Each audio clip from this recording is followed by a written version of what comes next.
الكلمة الآن للمتدخلة الثالثة السيدة ميري آري، مديرة العلاقات الدولية بالمركز القضائي الفيدرالي بأمريكا، فلتتفضل مشكورة. وأذكر دائما الاحترام بالوقت لأن هناك جلسة ثالثة بعد هذه الجلسة. Good morning to everybody. I am from the Federal Judicial Center, which is the education and research of the federal courts. My colleague spoke with you at the first panel. He is from the state courts, which he indicated is much larger. I also would like to extend my most sincere appreciation to the Kingdom of Morocco and the Supreme Judicial Council and Public Prosecutor's Office for hosting this remarkable event. Special thank you to the President of the Supreme Judicial Council, Mr. Ferris. He is a visionary of many of the incredible reforms set forth in the 2013 Charter on Justice. And during this conference, we've repeated back with many of the themes set forth in that charter. This session on judicial training in many ways embraces the values set forth in the charter, the independence of the judiciary, the importance to have accountability to the public as a balance against independence, the incredible essential quality of integrity of judges, competence, and that the judges have the trust of the public. These are all done through training, and as my prior speaker from Cameroon noted, the nexus between the values and their realization really comes from the development of a professional and accountable judiciary. With the independence of the judges comes the heavy burden of living up to that responsibility.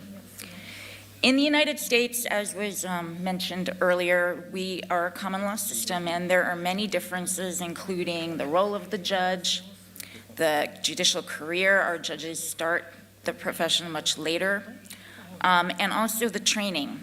The commonality, however, is the strongest, and that is in terms of training, providing the skills, the knowledge, the values that judges need to carry forth with their professional obligations.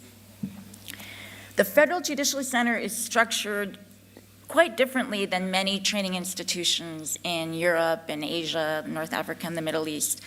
We are a government agency, so it's a public agency, but we are an independent body within the judicial branch.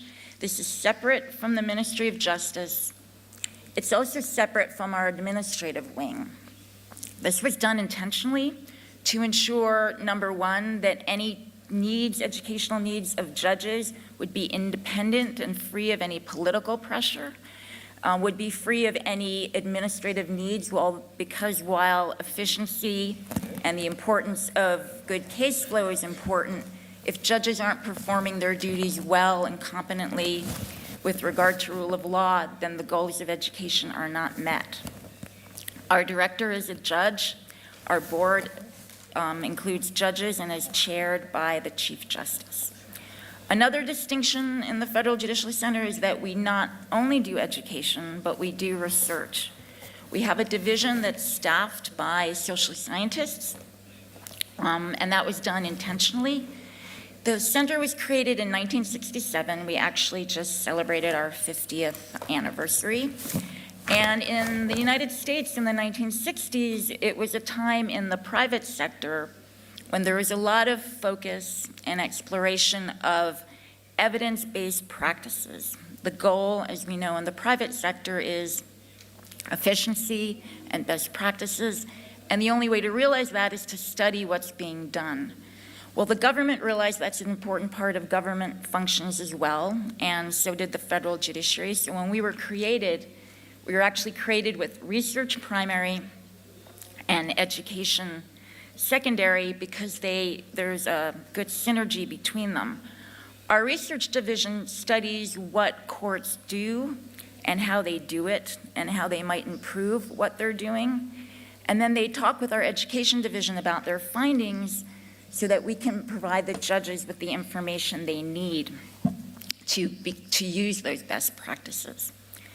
Another distinction of the Federal Judicial Center is that we train not only judges, but also what we call in the United States court administrators. We do not work with the prosecutors at all. they have their own academy. What we found in the United States is even if the judges are very well trained and they know the code and they know the procedure, the court will not function as well as it could if the administrators are not professional and well trained as well. The other thing that we've found is that the chief judges, what you call court presidents, sometimes are only as effective as their court administrators, and they work very closely with the chief court administrator. Initially, we were training the court presidents separately from the chief court administrators, and we found that they were both very skilled, but they weren't as good as at communicating with one another and working together. So now we make sure every year to offer an opportunity to bring them together in teams to talk about challenges facing the courts. In terms of how we deliver our programs, we have workshops, conferences, videos, more and more e-learning. The United States is large. It's very expensive to bring judges to one location. We use the technology as often as we can. The truth is, the judges prefer in-person programs.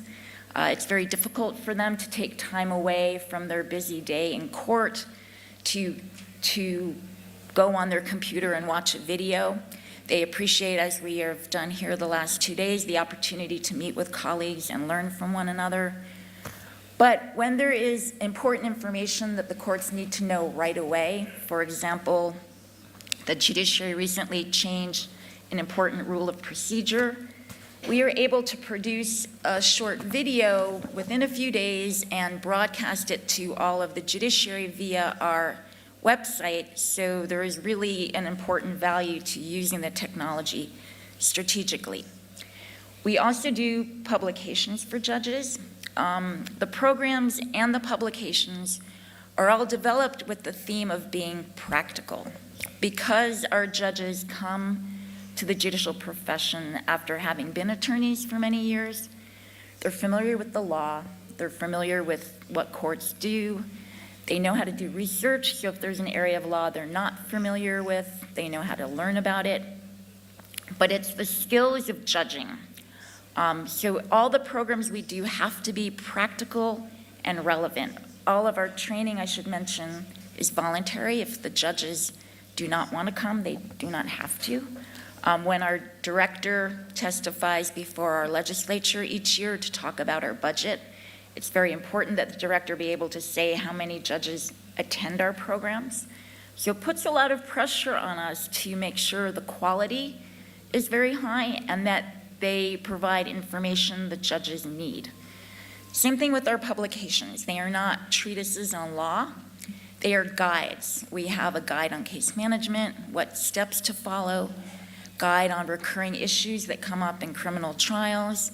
We have a book for new judges that go through each stage of a civil trial process and a criminal trial process. The new judges especially can refer to it and follow along. We print the books. Many of them are quite large, so now we also make them electronic, and I actually have, most of our publications, which is many, are on this USB. How do we know what to include in our workshops and programs? We are guided by a needs assessment. We speak with the judges regularly. انتهى الوقت سيدتي. 2 minutes? Oh boy, that went quickly. We ask them, what do you need to know to be a judge? And then we modify our programs accordingly. I mentioned that we're very practical oriented, so we spend a lot of time on case management, as was discussed by our speaker from Malaysia. We talk about the procedure rules, the strategies, the use of technology, the use of their staff. We talk about demeanor. And you think, what's the relevance of demeanor to case management? Well, it's very important in the United States, where the attorneys can be quite aggressive, and many of the newer judges are not as comfortable with handling the courtroom and controlling the courtroom, so we spend time on that as well. Another issue that we work on with judges is ethics, their professional identity.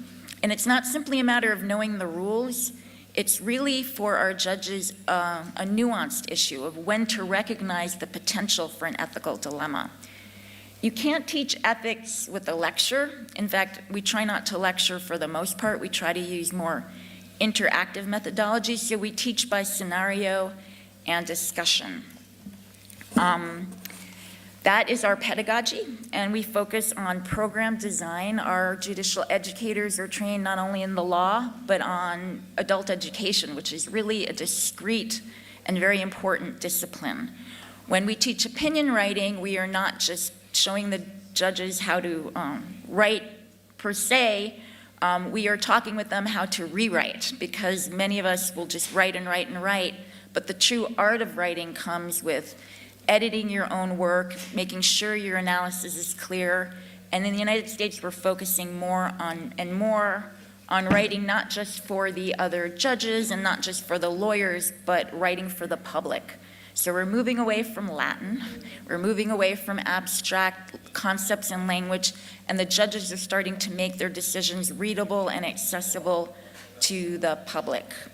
Another office at the Federal Judicial Center is my office, the International Judicial Relations Office, which was created because we recognize the importance of learning from other countries and other judiciaries, as we have done over the course of these last few days.